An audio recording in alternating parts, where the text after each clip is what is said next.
자, 지금까지 지금 이제 마태복음 11장까지이죠. 그렇죠?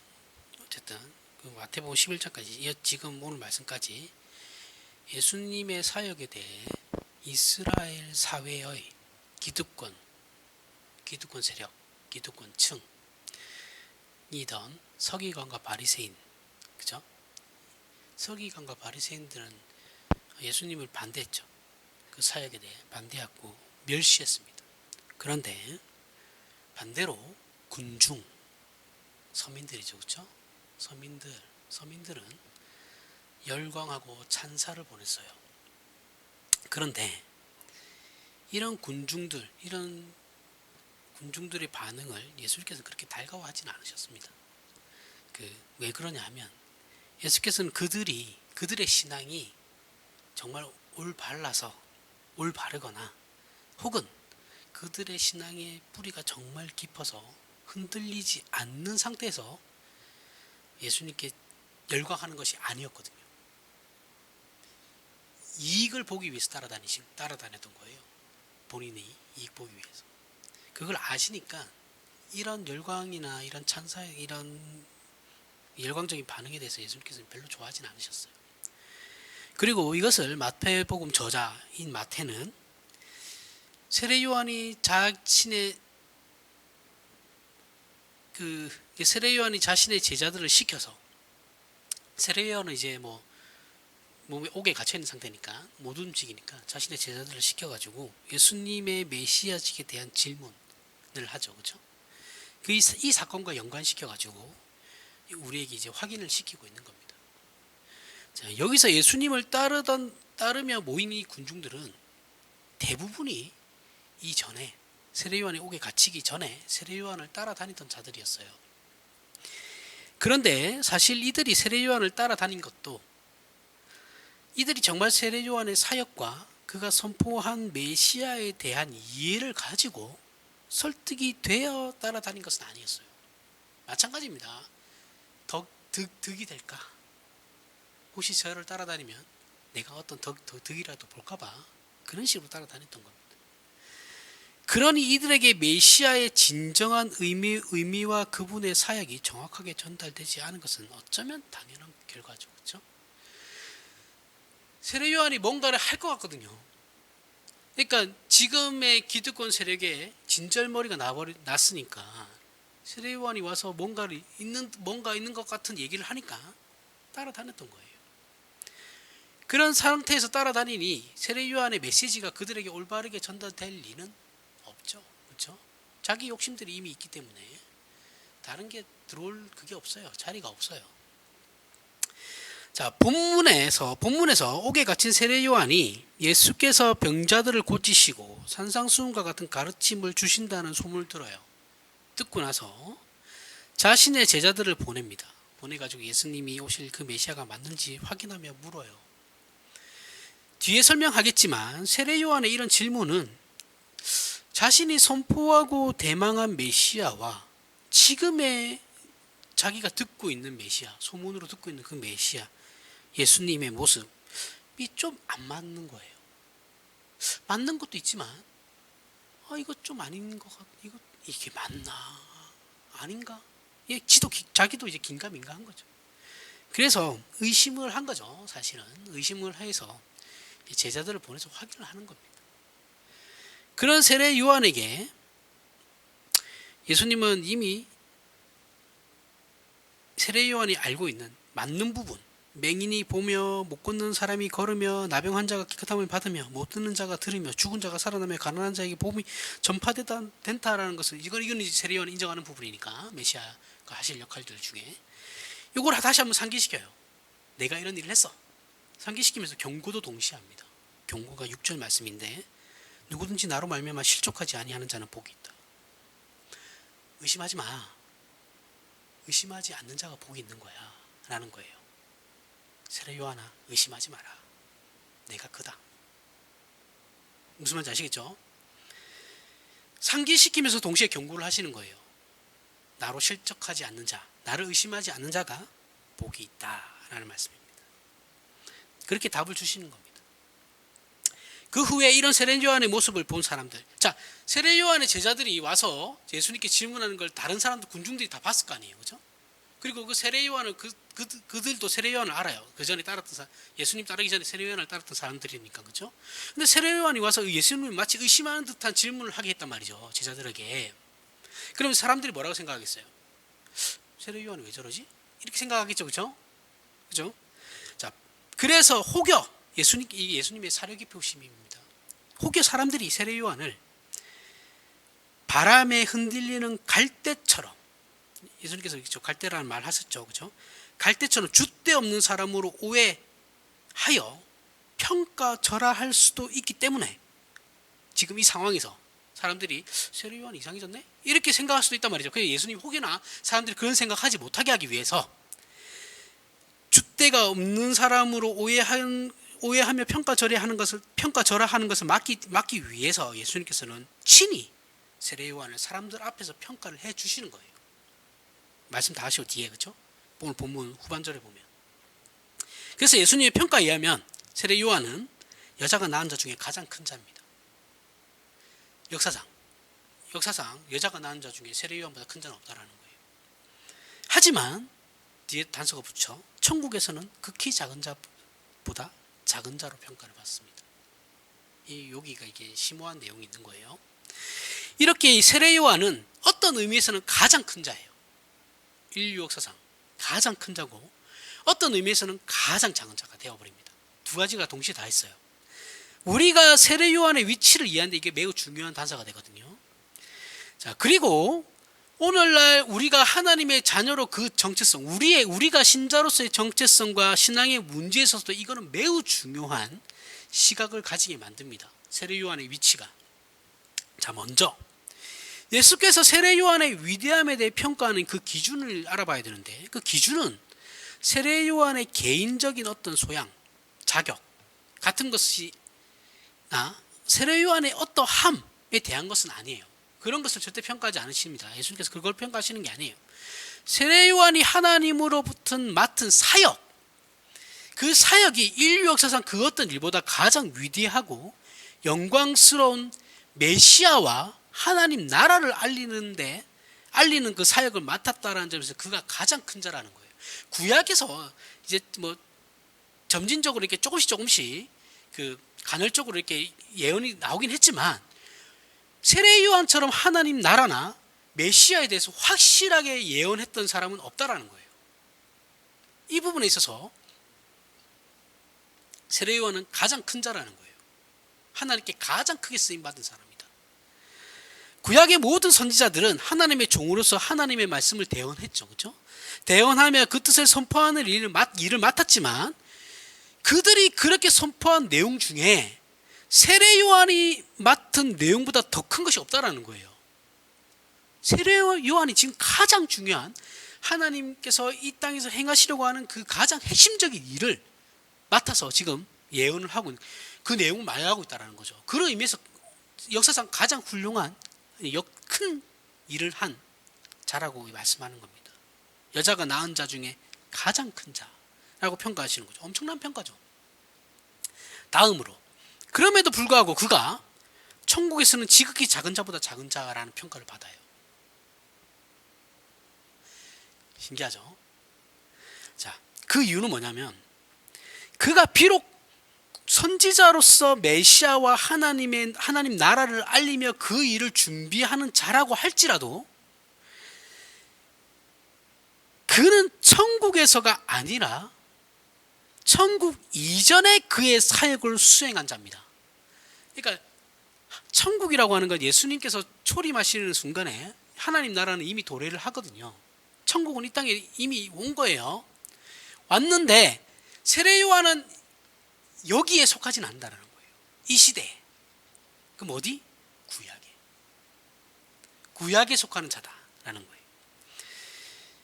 그 이전 하나님 나라가 도래해서 그 안에 들어가는 하나님의 종이 아니고 그 이전 하나님 나라가 오기 직전 마지막에 하나님께 쓰임받은 사람이다 라는 거예요. 그러면 하나님 나라가 도래하고 쓰임받은 사람 누구입니까? 제일 먼저 예수님 빼고 12사도죠. 그렇죠? 그리고 나머지 신자들이죠. 모든 신자들. 그러니까 하나님 예수님이 오시고 난 뒤에 부름받아서 하나님 나라로 초청받은 백성들 그 중에서 가장 작은 자보다 세례 요한은 작은 자다. 우리보다도 작다라는 거예요. 그렇게 위대한 사람이라고 평가하면서도 저나 여러분보다 천국에서는 더 작은 자라고 평가를 받는 거예요. 얼마나 복된 건지 알아야 됩니다. 지금 예수님이 오시고 부름받은 백성들이 구약 시대를 살아가던 그 사람들보다 얼마나 복된지를 알아야 돼요. 이걸 몰라요. 그러면서 우리는 계속 구약에 있는 기적들을 바라고 있어요. 이거 얼마나 지금 헛다리 짚고 있는 겁니까? 우리가 받은 복은 엄청난 그 복을 생각하지 않고 계속 눈에 보이는 그 기적만 보여달라고 그러는 거예요. 구약에 우리도 구약에서처럼 하나님께서 직접 계시해 주시고 이런 거 해주세요. 계시해 주셨잖아요. 성경에. 이건 예수님이 하나님께서 여기서 하신 말씀 다 하셨어요. 계시가 더 이상 필요가 없어요. 웃기죠.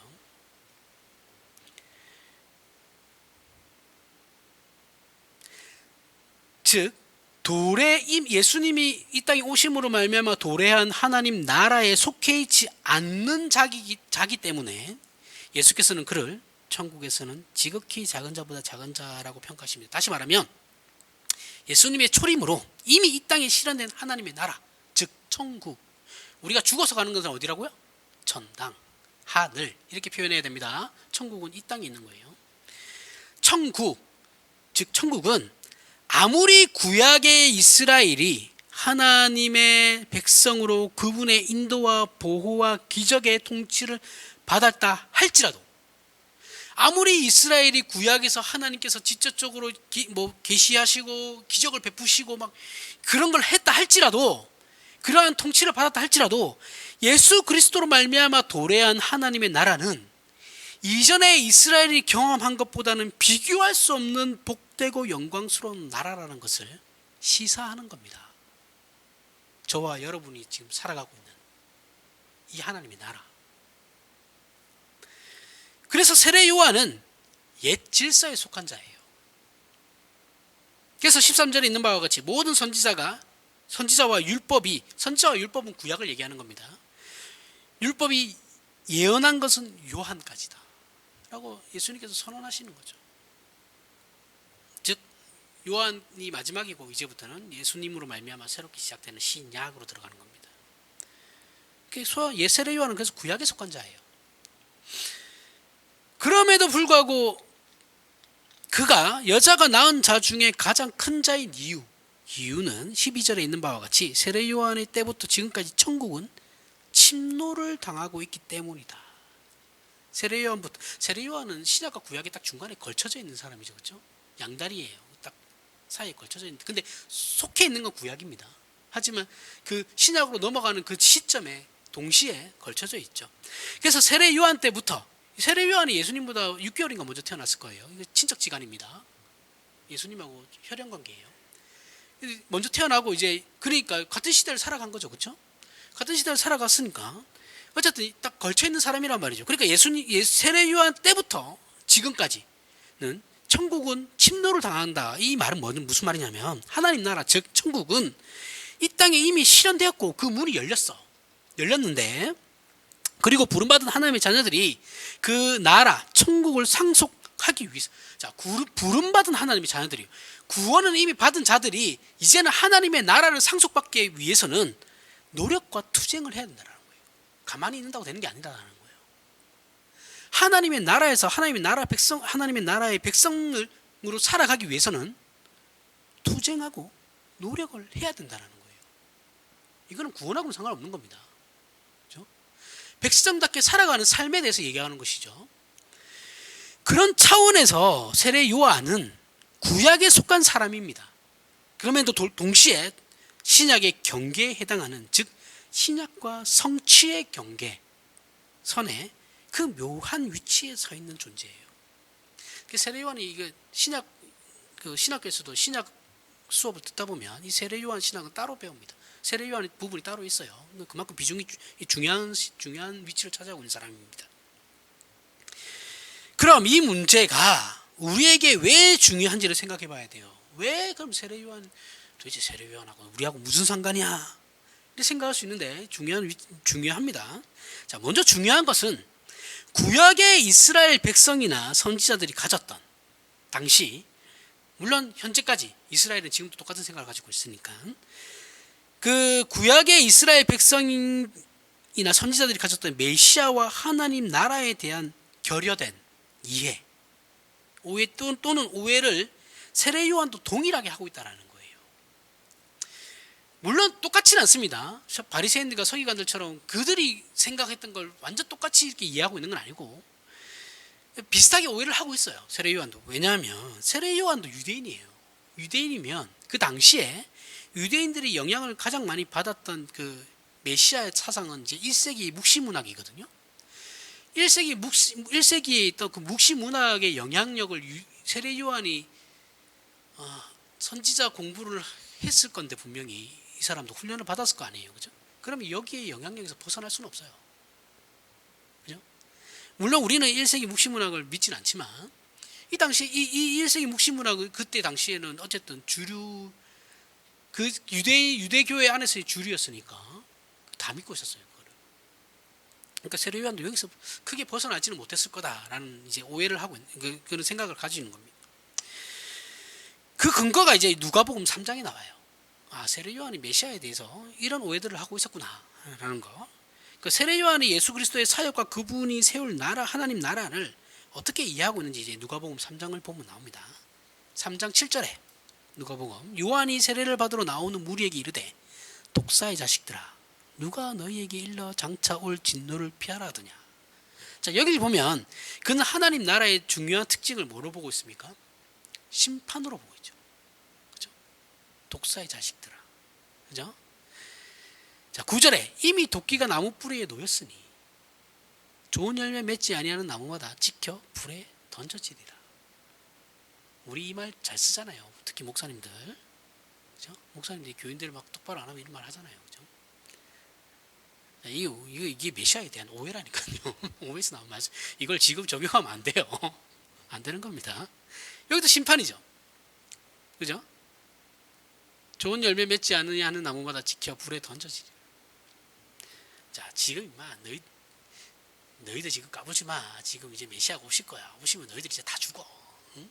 조금만 있어봐. 이거거든요. 16절 17절에 요한이 모든 사람에게 대답하여 이르되 나는 물론 너희에게 세례를 베풀거니와 나보다 능력이 많으신 이가 오시나니 나는 그의 신발끈 풀기도 감당하지 못하겠노라. 그는 성령과 불로 너희에게 세례를 주실 것이요 손에 키를 들고 자기 타작마당을 정하게 하사 알곡은 모아 곡간에 들이고 축정이는 꺼지지 않는 불에 태우리라. 여기도 심판이에요. 1세기 묵시문학은 유대인에게 있는 1세기 묵시문학이라고 하는 거, 그 안에 내용들이 다 이런 내용들이에요. 메시아 거기에서도 어린 양이라는 표현을 하거든요. 근데 거기서의 어린 양은 요한계시록에 나오는 승리하신 어린 양이에요. 우리가 말할 때. 그러니까 심판으로 오실 어린 양이에요.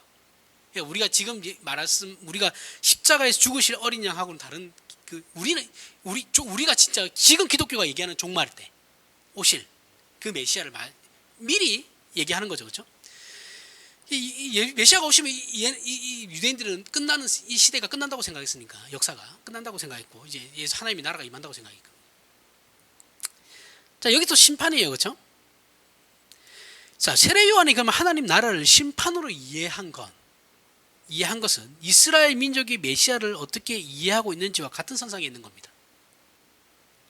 세례 요한이 지금 메시아가 초림하시는 메시아가 오시면 이제 이들에게는 재림이라는 의미도 없었겠죠.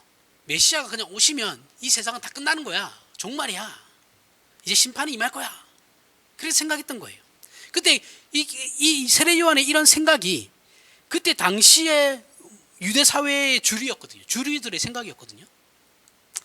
이것은 우리에게 그들이 가졌던 생각을 이해하는 데 도움이 되죠. 이 내용들이. 그죠? 자, 세례 요한이나 이스라엘 민족은 메시아로 말미암아 세워진 하나님의 나라가 새로운 백성을 만들어낸다는 것에 대한 이해가 없었어요. 하나님의 나라는 하나님께서 예수 그리스도를 보냄으로 말미암아 예수 그리스도께서 오셔가지고 가장 먼저 하신 일은 천국은 예수님께서 오시면서 동시에 도래를 했으니까 그러면 천국이 이 땅에 임했는데 그러면 하나님께서 예수님이 무슨 일을 가장 먼저 해야 되냐? 나라를 세웠으니 백성들을 불러야죠. 그죠? 새로운 백성들을 부르는 게 예수님께서 하실 역할이셨는데 여기에 대한 이해가 전혀 없었다라는 거예요. 그냥 왜냐하면 자신들이 이미 선민이니까. 유대인들 자신들이 하나님의 백성이기 때문에 이방인 안에 선택받은 백성이 있을 거라고 얘네들은 꿈에도 생각을 하지 않았던 거예요. 그러니까 메시아가 오시면 바로 심판이 임하면 되는 거예요. 그래서 메시아가 오셔서 할 일이 뭐냐? 유대인들 입장에서, 세례 요한 입장에서 하나님 나라에 속한 백성인 자신들이 복을 받게 하는 분이라고 생각했어요. 메시아의 역할은. 그리고 현재 자신들이 하나님의 복을 누리지 못하는 가장 큰 이유가 뭡니까? 자신들의 평화와 행복을 빼앗고 있는 대적 로마 제국이죠. 그 로마 때문이라고 이해를 하고 있거든요. 그러니까 메시아는 세례 요한이나 유대인들이 가졌던 메시아 사상은 하나님 나라의 백성은 이스라엘 자신들의 평화와 행복을 주기 위해서 지금 그들의 평화와 행복을 깨고 있는 적대 세력인 저 로마를 사탄인 저 로마를 깨트리는 힘의 사자를 기대했던 거죠. 그러니까 세례 요한이 누가복음 3장에서 계속 심판에 대해서 이렇게 말하고 있는 겁니다. 그럼 세례 요한은 왜 굳이 이스라엘에게 회개를 촉구하고 있습니까? 왜 그럴까요? 지금 회개하라고 그러잖아요. 회개하라, 천국이 가까웠다. 천국이 가까운 거 맞죠, 그렇죠? 근데 회개하라고 한 이유가 뭐냐? 그러면 심판이 임한다고 했으니까 회개하라. 이게 뭐냐면, 자, 구약 성경을 보면 이스라엘이 하나님의 백성으로 언제나 하나님께 보호를 받았어요. 그러다가 하나님께서 그 보호하심을 끊고 징계를 행할 때가 있었단 말이죠. 이방 민족이 쳐들어와서 괴롭히거나 아니면 아예 멸망시켜가지고 포로로 잡혀가게 하거나, 그죠? 이렇게 이스라엘이 타 민족에게, 이방 민족에게 지배를 받던 일들이 있었는데, 이런 일들이 일어나는 것은 항상 이스라엘 민족이 하나님 앞에 죄를 범했기 때문에 일어나는 일들이었어요. 이걸 세례 요한이 역사적으로 알고 있었던 거죠. 구약 성경을 읽었을 거니까. 그죠? 그래서 하나님께 회개를 해야 된다. 그걸 이제 알았던 거예요. 회개해야지만 그 복들이 우리에게 주어진다라는 거예요. 회개하고 해야지만 우리에게 평화가 주어진다라는 거예요. 우리가 하나님께로 돌아가야 된다. 이건 이제 알고 있었던 거죠. 그래서 이스라엘이 복받기 위해서는 그들이 먼저 하나님께 회개하고 순종해야 한다는 것을 세례 요한은 이미 알고 있었고 이스라엘이 그러기를 바랬어요. 그렇게 함으로 결실될 평화와 행복을 위하여 하나님께서 메시아를 통해 적국인 로마를 깨트릴 것이다 라는 기대를 하고 있었던 것이죠. 그런데 본인은 지금 왕을 비판하다가 분봉왕이죠. 분봉왕을 비판하다가 헤롯 대왕의 아들 헤롯 비판하다가 지금 그 헤롯이 뭐예요? 동생의 여자와 결혼을 했잖아요. 그죠? 동생의 아내와 결혼을 했기 때문에 그걸 비판하다 지금 감옥에 갇혀 있잖아요. 근데 메시아가 오셨단 말이죠. 분명히 자기가 볼 때 예수 그리스도가 예수님 메시아 같은데 그러면 심판이 일어나야 된단 말이죠. 근데 심판은 안 일어나고 예수님은 아픈 사람 치료해 주는 거 그래 그건 맞아. 아픈 사람들이 낫고 귀신이 쫓아나는 거 그럼 맞아 그래. 메시아가 하실 일이지. 그런데 훌륭한 가르침만 주시고 아무런 행동을 안 하신단 말이죠. 자기는 옥에 갇혀 있는데 지금 옥에 갇혀가 지금 하나님이 종이시면 옥에 갇혀 있는데 나를 구하러 오셔야죠. 왜 안 오십니까?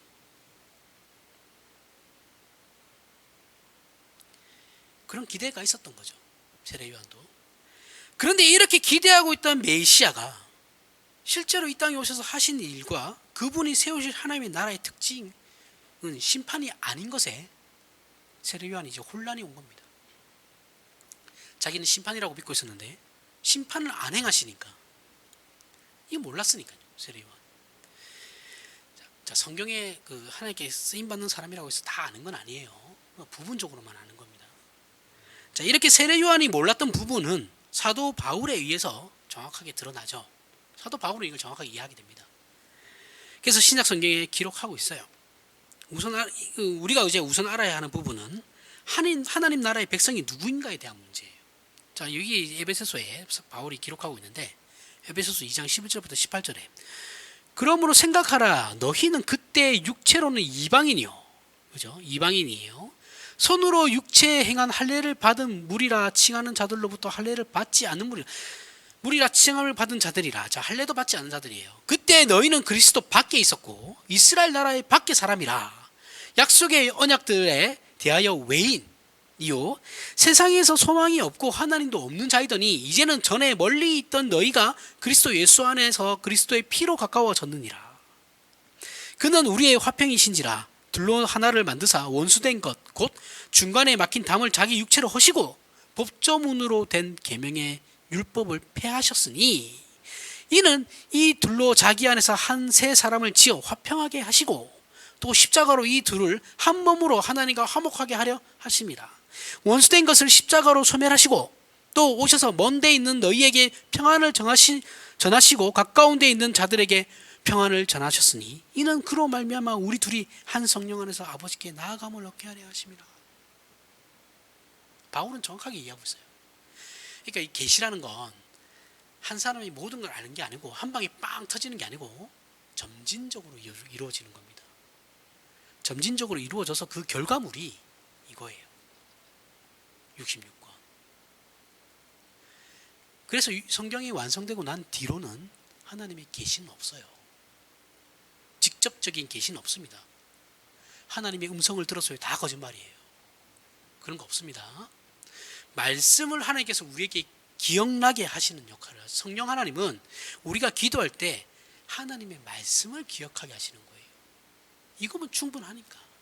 한평생 살아가는데 성경 하나면 충분하니까요. 66권이면 충분하니까. 더 이상 하나님의 계시가 필요가 없어요. 지금 뭐 글 모르는 사람 없잖아요. 그렇죠? 뭐 100%는 아니더라도 우리나라 같은 경우는 문맹률이 거의 없죠. 제로에 가깝죠. 계시 없어요. 직접 계시, 뭐 하나님의 음성을 들었습니다. 하나님의 음성 듣기 뭐 이런 거 하면 안 됩니다. 그런 거 없어요. 그냥 내가 내 의식 속에 무의식 속에 들어있는 내가 원하는 거겠죠. 대답. 내 기도에 내가 이 두 가지를 가지고 기도했는데 사실은 내가 이걸 원해요. 하나를 원해, 1번을 원해요. 근데 혹시나 하나님께서 싫어할까봐 두 개를 놓고 이제 하나님께 기도한단 말이죠. 하나님 어떤 걸로? 1번. 그거는 내가 내 의식 속에 남아있는 내 욕심이 나오는 거예요. 하나님의 음성 아닙니다. 그런 거. 두 개를 가지고 고민되면 나에게 손해되는 걸 선택하시면 돼요. 그게 여러분들이 우리가 가야 할 길입니다. 근데 우린 절대 안 그러죠. 그렇죠? 그러면 그냥 여러분들이 하고 싶은 거 하세요. 어차피 여러분들 하고 싶은 거 할 거잖아요. 뭘 그걸 하나님께 걸고 막 하나님 선택장이 있는 것처럼 막 하나님께 뭐 선택해달라고 막 책임 떠넘기지 말고 그냥 내가 정하고 내가 책임지면 됩니다. 그런 거 가지고 기도하지 마세요. 유치하게 그런 거 가지고 기도합니까? 내가 하면 되지 그냥. 그 책임도 내가 지는 거예요. 그 대신 나중에 회개할 부분도 내가 회개해야 되는 거고. 신앙 그렇게 하는 거죠. 자, 세례 요한과 이스라엘 전체가 오해하고 있는 내용을 사도 바울은 정확하게 집어내요. 아니야, 너희가 알고 있는 거 아니야. 그런 거 아니야. 메시아는 그런 게 아니야. 자신들이 하나님의 유일한 백성이라고 믿었고 그래서 메시아가 오셔서 하실 일은 자신들이 복과 평화를 얻게 하기 위해 자신들을 압제하는 로마를 물리치는 일이라고 생각했어요. 그런데 정작 메시아이신 예수께서 오셔서 제일 먼저 하신 일이 뭡니까? 세상으로부터 하나님 나라의 백성들을 부르시는 일이었거든요. 이게 어떤 의미를 가지느냐 하면 이런 겁니다. 하나님의 백성이라고 하는 말을 사용하는 건 이스라엘의 전매 특권이죠. 특권이에요. 그죠? 이스라엘만이, 유대인들만이 사용할 수 있는 말이었어요. 그런데 예수님께서 하나님 나라가 이 땅에 임했고 예수님이 제일 먼저 하시는 이 하나님의 백성들을 불러 모으신다라는 말은 뭐냐면 너희들이 더 이상 그 특권을 유지할 수 없어. 너희들에게만 있는 특권이 아니야. 그 특권은 이제 모두에게 주어졌어. 이스라엘이 어떻게 되겠습니까? 유대인들이 피를 토하겠죠. 당연한 거죠. 자기들이 누렸던 특권이었는데 자기 신들만이 누렸던 특권인데 그거를 하나님께서 모든 이방인들에게 줘버렸으니까. 싫죠. 싫을 수밖에 없어요. 유대인들은 그래서 예수님을 죽일 수밖에 없었어요. 안 죽으면 자기네들이 민족 자체가 흔들리니까. 더 이상 자신들 유대인들은 더 이상 자신들만이 하나님의 백성이라는 주장을 할 수 없게 된 거예요. 특권이 사라진 거죠. 국가와 민족과 인종의 차별 없이 죄 아래에 있던 인류가 예수 그리스도로만 죄와 사망에서 구원함을 얻어 하나님 나라의 백성이 될 수 있게 된 것이죠. 이건 유대인들은 싫은 거예요. 여러분들만이 누리고 있던 특권을, 자 보세요. 기업, 총수들만이 누리던 그 특권을 모든 국민에게 나눠준다고 생각해 보세요. 기를 쓰고 반대하잖아요. 우리나라 대기업들 지네들만이 누리던 특권을 중소기업하고 나누려고 합니까? 절대 안 합니다. 의사들 보세요. 지네들만이 가지고 있는 그 특권 나누려고 해요? 절대 안 합니다. 절대 안 해요. 왜요? 그게 있어야 돈벌이가 되니까. 그게 있어야 자신의 그 그룹이, 진영이 이 사회에서 대접받으니까요. 뭐 한의원에서 침 놓고 약본 그 의료보험 하는 게 뭐 그렇게 대단한 거라고? 그걸 기를 쓰고 반대하는 거 보세요. 물론 이해는 합니다. 과학적으로 증명되지 않았다라는 것을 논리적으로 뭐 그 설명을 못하는 것도 있는 거니까 이해는 하는데, 어쨌든 우리나라 전 국민이 동양에서 한의학이 그렇게 부정적이지 않잖아요, 그렇죠? 역사적으로 다 해왔고. 그런데 그런 부분에 대해서 양의사들이 그게 반대할 이유는 없어요. 그걸 뭘 그렇게 반대하고 있어요? 결국 지네들 손님 뺏길까봐 그러는 거잖아요. 그거 의료보험 수가 떨어질까봐 지네들한테 떨어지는 거. 다 돈입니다, 돈. 거기에 뭐 윤리 그런 거 없어요. 세상에서 그런 거 얘기하면 안 됩니다. 다 돈입니다. 돈으로 돌아가는 거예요. 그래서 초림하신 예수님이 하실 일은 심판이 아니에요. 그죠? 우리도 지금 오늘날 교회에서 이런 말 많이 하잖아요. 도끼가 나무뿌리에 모였으니 좋은 열매 맺지 않는 성도들은 다 이제 심판받을 거다. 심판은 받겠죠, 나중에. 예수님 재림하시면. 심판은 예수님 초림 때는, 지금은 은혜의 시대예요. 예수님이 재림하시기 전까지는, 초림 때부터 예수님 재림하시는 그 사이는 은혜의 시대예요. 은혜의 시대. 지금도 하나님은 여전히 하나님 나라의 백성들을 부르고 있는 시대라고요. 그걸 왜 자꾸 심판을 들이댑니까, 거기에? 죄를 멀리 하라는 건 이해해요. 그건 이해합니다. 죄를 멀리 해라. 죄로부터 나를 지켜라. 이거는 이해해도, 거룩함을 유지해라는 거 이해해도, 너 그러면 심판, 벌 받을 거, 이런 거는 우리에게 그런 자격은 없어요. 목사고 나발이고 다 없어요, 그런 건. 그들의 적을 물리쳐서 해방시키는 것이 아니고, 우리의 적을, 내가 싫어하는 놈들을 물리쳐가지고 해방시키는 것이 아니고, 나를 편하게 하는 것이 아니고, 먼저 하나님 나라의 백성을 부르는 거라니까요. 심판은 메시아 재림 때 이루어질 겁니다. 우리가 그렇게 안 해도 다 예수님께서 다 알아서 하세요. 뭘 자기가 예수님도 아닌데 왜 자꾸 심판을 해요? 이렇게 메시아에 대한 세례 요한과 이스라엘 민족이 가졌던 오해와 기대가 그들로 하여금 확증 편향을 가지게 함으로 성경이 말하는 진정한 메시아의 사역을 이해할 수 없게 된 것이죠. 사람은 자신이 바라는 현상을 믿게 되면 그때부터는 내가 바라는 것만이 옳은 것이 되고 진실이 되어버려요. 이것을 이데올로기적 현상이라고 합니다. 이런 현상이 발생하면 그때부터 정보의 가치는 옳고 그름의 문제를 벗어나요. 옳고 그름의 문제를 벗어나서 그것은 내가 원하는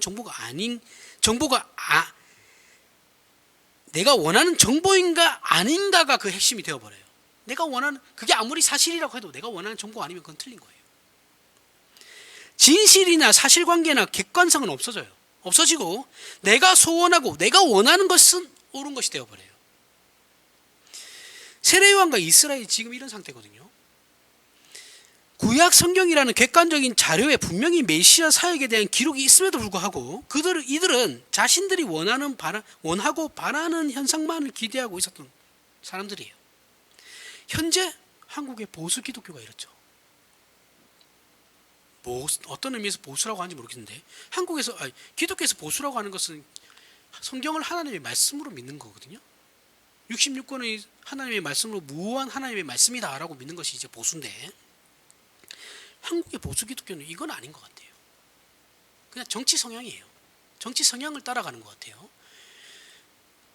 성경을 읽어도 보수라고 하면서 보수 기독교라고 하면서도 성경을 지 마음대로 해석해요. 이건 아니죠.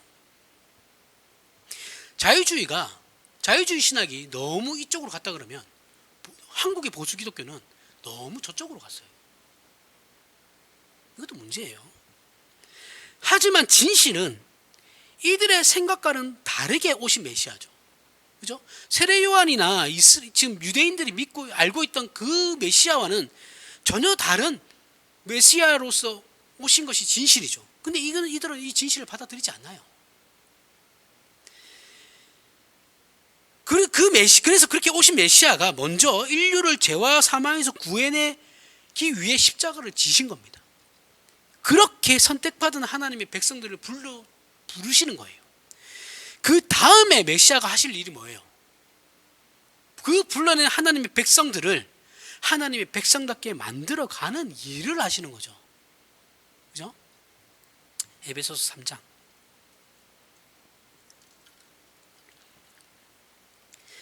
이러므로 그리스도 예수의 일로 너희 이방인을 위하여 갇힌 자 된 나 바울이 말하거니와 너희를 위하여 내게 주신 하나님의 그 은혜의 경륜을 너희가 들었을 터이라. 곧 계시로 내게 비밀을 알게 하신 것은 내가 먼저 간단히 기록한 것 같으니 그것을 읽으면 내가 그리스도의 비밀을 깨닫는 것을 너희가 알 수 있느니라. 이제 그의 거룩한 사도들과 선지자들에게 성령으로 나타나신 것 같이 다른 세대에서는 사람의 아들들에게 알려지지 아니하셨으니 이는 이방인들이 복음으로 말미암아 그리스도 예수 안에서 함께 상속자가 되고 함께 지체가 되고 함께 약속에 참여하는 자가 됨이라. 이 복음을 위하여 그의 능력이 역사하시는 대로 내게 주신 하나님의 은혜의 선물을 따라 내가 일꾼이 되었노라. 모든 성도 중에 지극히 작은 자보다 더 작은 나에게 이 은혜를 주신 것은 측량할 수 없는 그리스도의 풍성함을 이방인에게 전하게 하시고 영원부터 만물을 창조하신 하나님 속에 감추었던 비밀의 경륜이 어떠한 것을 드러내게 하려 하심이라. 이는 이제 교회로 말미암아 하늘에 있는 통치자들과 권세들에게 하나님의 각종 지혜를 알게 하려 하심이니 곧 영원부터 우리 주 그리스도 예수 안에서 예정하신 뜻대로 하신 것이라. 우리가 그 안에서 그를 믿음으로 말미암아 담대함과 확신을 가지고 하나님께 나아감을 얻느니라.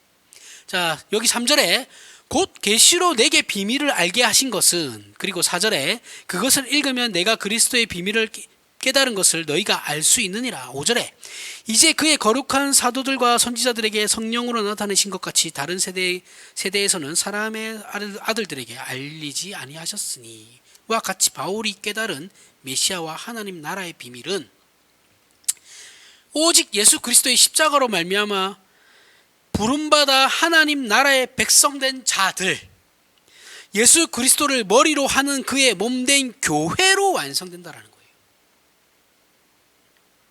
이게 하나님 나라의 비밀이라는 겁니다.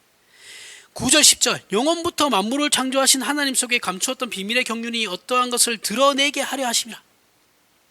이는 이제 교회로 말미암아 하늘에 있는 통치자들과 권세자들에게 하나님의 각종 지혜를 알게 하려 하심이니.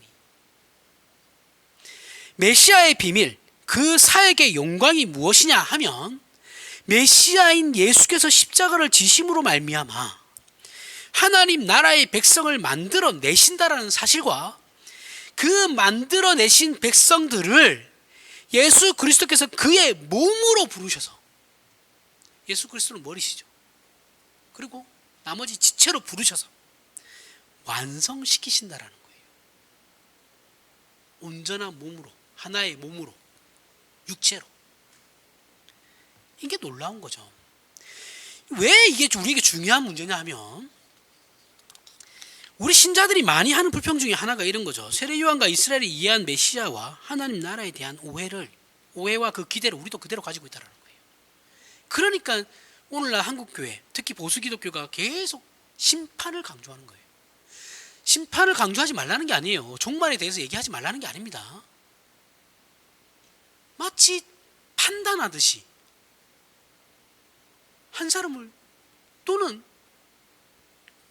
어느 진영을, 특정 진영을 묵사발을 만든다라는 거예요. 자기는 마치 옳은 것처럼. 똑같이 가지고 있어요. 하나님, 저는 예수 믿는 하나님의 백성 아닙니까?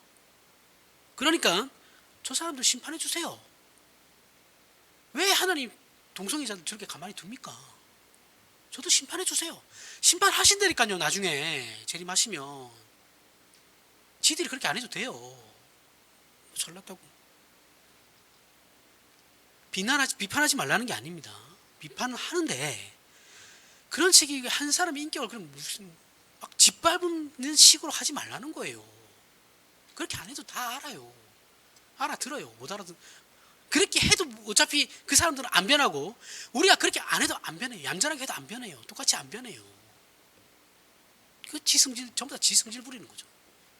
자기는 옳다 이거죠. 어떤 심판이에요? 나를 반대하고 나를 괴롭히는 사람들 하나님 벌 주세요. 그런 거잖아요. 하나님, 저 교인이 자꾸 나를 괴롭혀요. 좀 어떻게 해주세요. 그래가지고 그 교인이 예를 들어 잘못됐어요. 그럼 목사가 교인들한테 뭐라는 줄 아십니까? 목사 말 안 들어서 저렇게 된 거라. 그런 거 없어요. 목사는 말 안 들어서 그렇게 되는 건 없어요. 물론 목사가 가만히 있고 그 참아내고 하나님께서 알아서 하실 이 문제지만 하나님께서 해결해 주실 거예요. 안 해결해 주셔도 그건 뭐 어쩔 수 없는 거예요. 나는 그렇게 참고 가는 거예요. 우리는 다. 내가 억울해도 그렇게 참고 가는 거예요. 하나님, 저 열심히 믿으면서 기도하고 헌금도 열심히 하고 봉사도 하는데 하나님 지금 뭐 하고 계시는 겁니까? 나는 이렇게 열심히 하고 있는데 하나님 도대체 뭐 하고 계세요? 이게 우리들의 불평이잖아요. 세례요한과 이스라엘 민족과 전혀 다를 바 없는 이런 이데올로기적 현상을 그대로 우리도 가지고 있어요. 이제는 아무리 그게 아니다라고 해도 우리 안에도 이미 확증 편향이 있죠. 확증 편향이 있어서 안 들어요. 목사가 그게 아니다고 아무리 얘기해도 이미 자리 잡고 있어요. 이미 그러한 마음을 가지고 있기 때문에 절대 안 변합니다. 하나님께서 그 마음을 어루만지지 않는 이상은 안 변해요. 이제 성경의 가르침이 무엇인지는 상관없어요. 자기가 믿는 게 그냥 맞아요. 신학교 가면 신대원에 들어가잖아요. 그러면 그 신대원에 들어갔으면 그 신대원의 신학을 따라야 되거든요. 그게 싫으면 그 신대원을 들어가면 안 돼요. 자신에게 맞는 신학교로 가야 돼요. 그런데 순복음 신앙을 가지고 있으면서 개혁파 신학교로 옮게 되면 이것도 저것도 안 됩니다. 왜냐하면 개혁파 신학에서는 그거 다 잘못됐거든. 그러면 자기가 떠나든지 학교를 옮기든지 고치든지 해야 되는데 너는 교수님은 떠드십시오. 나는 내 거 그대로 지킬 겁니다. 이러면 학교 다니는 의미가 하나도 없어요. 안 들어 처먹어요. 개뿔 아는 것도 없으면서 고집만 있어요. 똥꼬집만. 그래 결국 어떻게 되는 줄 아십니까? 그런 사람들 대부분이 중간에 다 낙마해요. 학교 그만둬요. 사역도 안 해요. 제가 입학할 때 저희 반에 있던 학생이 주간만 40명이었어요. 나중에 몇 명 남은 줄 아세요? 10몇 명 남았어요. 처음에 왔을 때 그 사람들 열정, 아유, 뭐 교실이 막 후끈후끈해 죽는 줄 알았습니다. 그거 다 어디 갔어요?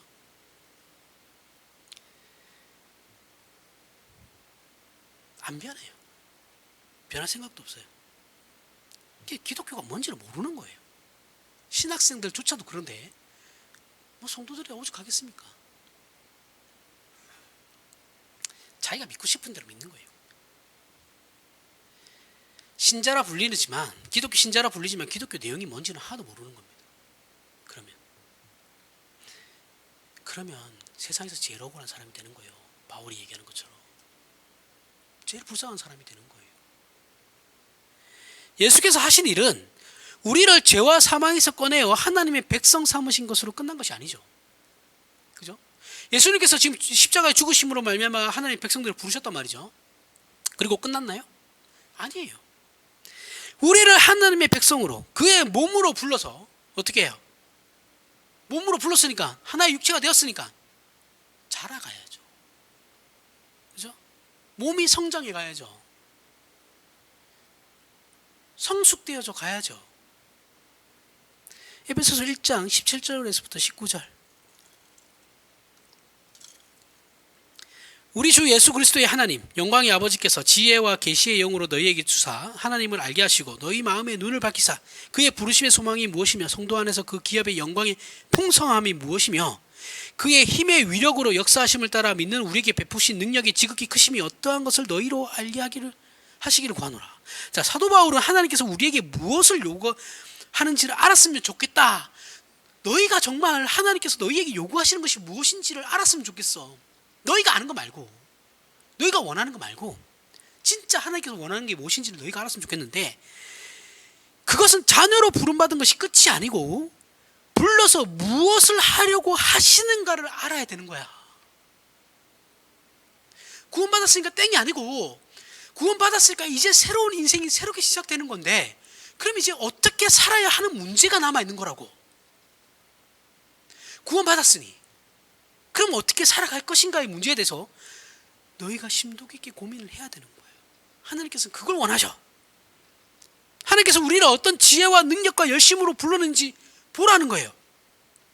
우리를 하나님의 백성 만들기 위해서 자신의 아들인 예수님을 십자가에 못 박고 그를 우리의 머리로 주셨다고 합니다. 그러면서 20절부터 23절에 그의 능력이 그리스도 안에서 역사하사 죽은 자들 가운데서 다시 살리시고 하늘에서 자기의 오른편에 앉히사 모든 통치와 권세와 능력과 주권과 이 세상뿐 아니라 오는 세상에 일컫는 모든 이름 위에 뛰어나게 하시고 또 만물을 그의 발 아래 복종하게 하시고 그를 만물 위에 교회의 머리로 삼으셨느니라. 교회는 그의 몸이니 만물 안에서 만물을 충만하게 하시는 이의 충만입니다. 교회는 우리 신자는 그분의 몸이에요. 교회는 신자들의 모임이죠. 그렇죠? 이 건물을 얘기하는 게 아니에요. 교회 이거는 예배당이라 그러는 거고, 천당, 예배당 정확하게 아셔야 됩니다. 장소를 얘기하는 거예요. 예배당은 중요하지 않아요. 교회라고 했을 때는 운곡교회라고 했을 때는 운곡에 정확하게 옛날에는 이제 지역 이름으로 했으니까 그렇죠? 운곡에 있는 신자들의 모임. 이해가세요? 교회라고 했을 땐 그렇게 하는 겁니다. 그게 교회예요. 그러면 사실은 운곡 예배당 하는 게 간판은 정확한 겁니다. 근데 편의상 다 아니까 그냥 교회 이렇게 하는데, 옛날 우리나라 교회들 한 100년 정도 된 교회 넘어가는 교회 역사 교회 예배당 가면 전부 다 무슨 예배당 이렇게 돼 있어요. 자, 어쨌든 몸이에요. 그죠? 우리 모두는 예수 그리스도의 몸이란 말이죠. 몸으로 부름을 받았어요. 그리고 만물 안에서 만물을 충만하게 하시는 이의 충만입니다. 만물을 충만하시는 이의 충만이 뭐예요? 교회라고요. 이해가 가시죠? 만물 안에서 이 만물을 충만하게 하시는 이 예수 그리스도, 예수님의 그 충만하심이 뭐라고요? 교회라고요. 저나 여러분이 예수 그리스도의 충만이다라는 거예요. 이 말씀은 무슨 말이냐 하면, 우리가 왜 예수님의 충만이냐고 하냐면, 이 말을 예수님께서 하신 이유가 뭐냐면 예수님 혼자만 충만하지 않겠다라는 거예요. 자, 머리는 혼자서만 충만하지 않죠. 그죠? 우리 몸에서 머리만 충만할 수 있어요? 아니죠. 몸과 머리는 분리될 수 없어요. 절대. 삼위일체가 분리될 수 없듯이 우리의 충만함 없이 예수님 혼자만 충만하지 않겠다라는 말씀으로 우리를 그분의 몸으로 같은 운명으로 묶으셨다고요. 부르셔서. 얼마나 대단한지를 생각하셔야 돼요. 이게 절대 분리되지 않습니다. 분리되면 죽어요. 머리와 몸이. 그죠? 이게 메시아의 큰 비밀이에요. 세례 요한은 이걸 몰랐어요. 세례 요한에게조차 비밀이라는 거예요. 몰랐다라는 거. 그래서 세례 요한은 구약에 속한 사람입니다. 우리는 예수 그리스도로 말미암아 구원을 얻고 하나님의 자녀가 되었어요. 그리고 하나님께서 우리를 보호하고 우리의 삶을 삶을 형통하게 하여 모든 고통에서 벗어나게 하는 것이 남아있는 것이 아니고, 우리가 구원받고 하나님의 백성이 되었으니 이제 하나님께서 우리를 보호하시고 우리의 삶을 형통하게 하면 돼. 그게 아니고 그의 몸으로 부름받아 그 안에서 어떻게 해요? 자라가야 된다고요. 자라가기 위해서는 어떻게 돼요? 힘들어요. 가만히 있으면 몸이 자랍니까? 살아야 되잖아요. 그죠? 성장통이라는 것도 있어요. 이것이 우리 인생에 하나님께서 끊임없이 간섭하셔서 일어나는 현실들이라고요. 에베소 4장 13절부터 16절에 우리가 다 하나님의 아들을 믿는 것과 아는 일에 하나가 되어 온전한 사람을 이루어 그리스도의 장성한, 보세요, 하나가 되어 온전한 사람을 이루어 그리스도의 장성한 분량이 충만한 데까지 이르리니, 이는 우리가 이제부터 어린아이가 되지 아니하여 사람의 속임수와 간사한 유혹에 빠져 온갖 교훈의 풍조에 밀려 요동하지 않게 하려 함이라.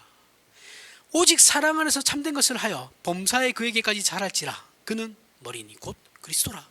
그에서 온몸이 각 마디를 통하여 도움을 받음으로 연결되고 결합되어 각 지체의 분량대로 역사하여 그 몸을 자라게 하여 사랑 안에서 스스로 세우느니라. 자, 우리 신자들에게는 이 그리스도의 장성한 분량이 충만한 데까지 이르는 일이 남아 있어요. 그죠? 구원받고 난 뒤에 구원받으면 끝이 아니고, 이 그리스도의 장성한 분량이 충만한 데까지 가기 위해서 말하자면 하나님께서 우리의 인생에 끊임없이 간섭하고 계시는 것이겠죠. 훈련을 시키고 교육을 시키는 겁니다. 훈련과 교육의 제약과 불편함이 따르기 때문에 당연히 고생스럽고 고달픈 것은 당연한 거예요. 신자의 인생이. 이걸 마치 해결해 달라고 하나님께 백날 붙들고 해봐야 아무 소용 없다니까요. 지금 하나님 교육 들어가고 있는데 그걸 그냥 해결해 주시겠어요? 내가 정신 차릴 때까지 해결 안 해주세요. 그걸 왜 모르세요? 다들 교육이 들어갔다니까요. 대표적으로 우리가 모이는 이 교회만 봐도 그렇습니다. 에베소서 4장 7절부터 12절에 우리 각 사람에게 그리스도의 선물의 분량대로 은혜를 주셨나니 그러므로 이르기를 그가 위로 올라가실 때에 사로잡혔던 자들을 사로잡으시고 사람들에게 선물을 주셨다 하였도다. 올라가셨다 하였은즉 땅 아래 낮은 곳으로 내리셨던 것이 아니면 무엇이냐? 내리셨던 그가 곧 모든 하늘 위에 오르신 자니 이는 만물을 충만하게 하려 하심이라. 그가 어떤 사람은 사도로, 어떤 사람은 선지자로, 어떤 사람은 복음 전하는 자로, 어떤 사람은 목사와 교사로 삼으셨으니 이는 성도를 온전하게 하여 봉사의 일을 하게 하며 그리스도의 몸을 세우게 하려 하십니다. 자, 여기 나오는 사도로, 선지자로, 복음 전하는 자로, 목사와 교사로, 여기에 또 계속 갖다 붙여야 되는 게 뭐냐면 인생의 모든 것, 우리의 자녀, 자신이 속한 나라, 시대, 삶의 현실 속에 부딪히는 모든 일들,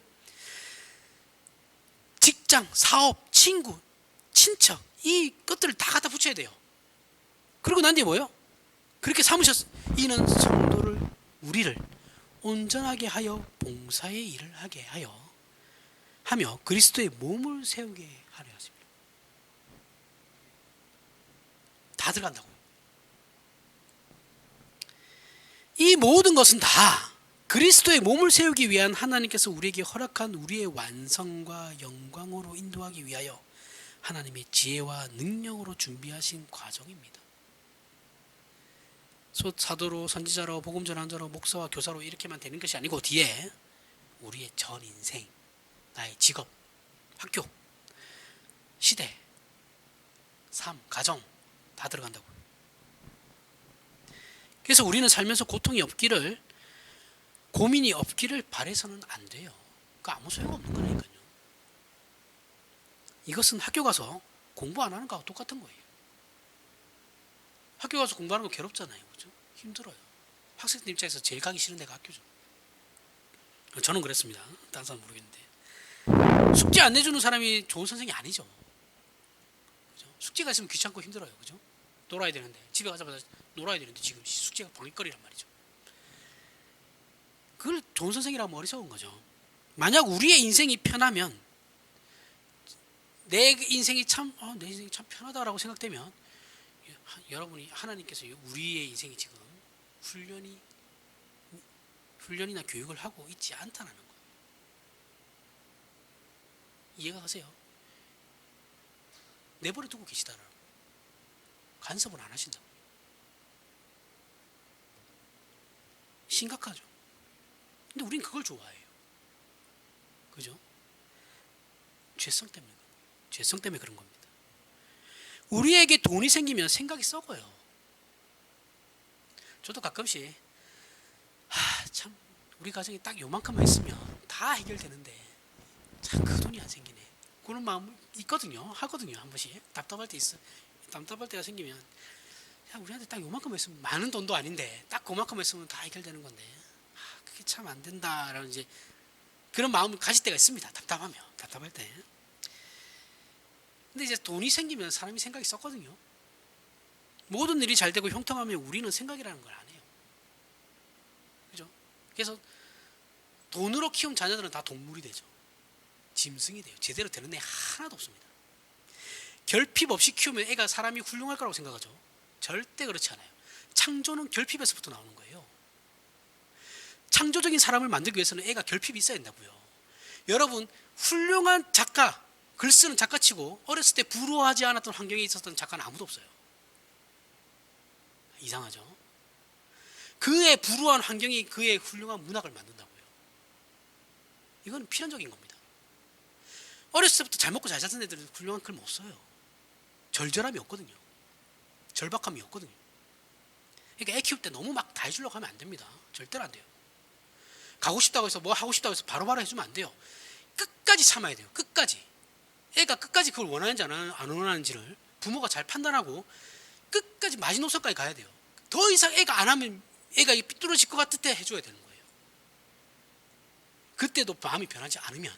그런데 마치 애가 지나가듯이 얘기한 것조차 다 해줘버리면 애 망칩니다. 그 교육 아니에요. 그게 무슨 교육이에요. 짐승이 돼요. 짐승이. 먹을 것만 많아지면 먹을 것 많고 막 고민 없으면. 이런 우리에게 돈이 생기면 목이 힘들어가는 일 말고 우리가 할 게 뭐 있어요. 막말 돈만 있으면 우리가 목이 힘주죠. 맞죠? 그 말고 할 게 없어요. 그리고 사람들은 우리 뒤에서 욕하죠. 야, 저 사람 돈 생기더니 변했네. 나만 몰라요. 다 아는데. 내 아내도 아는데 모든 사람이 다 아는데 나만 몰라요. 뒤에서 수군거린다는 거. 나는 절대 그렇지 않습니다라고 해도 사람은 다 똑같습니다. 절대 그렇지 않은 사람은 예외는 없어요. 여기에. 만약 진짜 아니라고 한다면 하나님께서 이미 벌써 우리에게 돈을 줬을 거예요. 그죠? 그럴 만한 사람들이니까.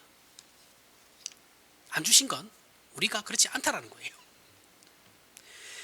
사람이 대접받고 싶은 것이 유일한 낙이 되어버리면 그 사람은 못 써요.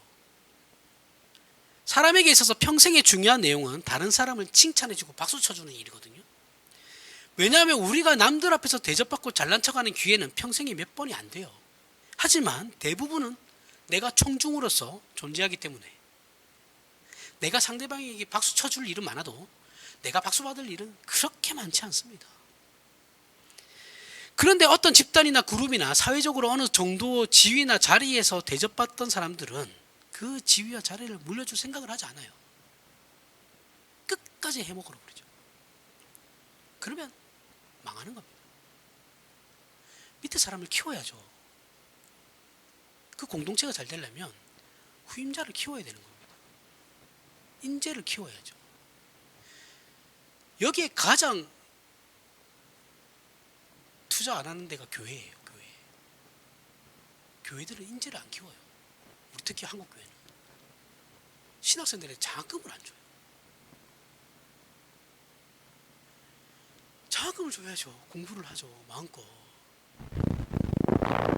자기네들 먹고 쓸 건 있어도 교육자들 장학금 책값 주는 건 그렇게 아까워합니다. 도대체 왜 그러는 거예요? 교회가 할 일이 사람 만드는 거잖아요. 우리 교회는 뭐 상관없는 일이니까 마음껏 얘기하는 겁니다. 지금 그러면 안 됩니다. 교육자들한테 돈을 아끼면 안 돼요. 그가 우리 교회 안에 있더라도 그가 어쨌든 간에 좋은 목사가 되면 우리 한국교회 좋은 거잖아요. 그 생각은 전혀 안 해요. 사람에게 있어서 중요한 미덕은 다른 사람에게 정당한 박수를 보낼 줄 아는 거죠. 그렇죠? 다른 사람을 격려하고 힘이 되는 존재가 되는 겁니다. 예수를 믿으면 무엇이 다른가? 하나님 나라의 백성은 무엇이 다른가 하면 이 머리 대신 예수 그리스도에게 우리가 배우며 그리스도의 장성한 분량이 충만한 대로 성장해 가는 그겁니다. 자기를 위하지 않고 자기를 내세우지 않습니다. 이것이 세상과 다른 겁니다. 협력할 줄 알고 남을 유익하게 하기 위하여 자기가 지고 죽을 줄 알아요. 이것이 십자가 정신입니다. 우리가 십자가라는 방법으로 유일하게 하나님 나라에 들어온 것입니다. 그러므로 우리의 모든 속성과 성품과 본능은 모두 십자가여야만 하는 겁니다. 저나 여러분은 다 십자가여야만 해요. 그런데 우리 신자된 현실은 늘 불평이 가득 차 있죠. 요구하는 것이 말도 안 되는 부디 편안한 삶을 주십시오이잖아요. 그렇죠? 아니라고 해도 아닙니다. 나는 편안한 삶이에요. 그게 아니라니까 해도 아니에요. 그래도 나는 편안한 삶. 미치고 환장하는 겁니다. 이거 진짜. 이 신학교 가면 진짜 이런다니까요. 우리는 예수를 믿는다라는 것이 무엇인지, 하나님의 백성으로 부름받았다는 것이 무엇인지는 제대로 알아야 돼요. 그래서 하나님 나라의 백성다움과 우리의 진정한 복과 가치와 그 영광을 알고 기도하는 우리들이 되면 우리의 신앙생활은 정말 예수 그리스도만으로 충만하고 하나님을 기뻐하며 즐거워하게 될 겁니다. 사는 맛이 나는 거예요. 싸움도 저항하는 상대가 있어야 싸울 맛이 나죠. 물론 그러긴 싫어요. 저도 이런 건 싫은데 어쨌든 상대가 있어야 뭐 되는 거니까요. 나도 성장하는 거니까 어쩔 수 필요하기라고 생각합니다. 상대가 있어야 되죠. 정말 그러긴 싫어요. 근데 저도 있어야 되는 겁니다. 그런 의미에서 우리에게 생각과 갈등과 결정하는 일이 없다면, 여러분들이나 저에게 갈등하는 일이 없다면, 고민하는 일이 없다면, 이건 인간으로서 인간다운 가치와 존재의 영광도 없는 거예요. 부디 오늘 말씀을 깊이 새겨서 신자된 하나님의 백성된 값을 제대로 누리시는 저와 여러분이 되길 바랍니다. 기도하겠습니다.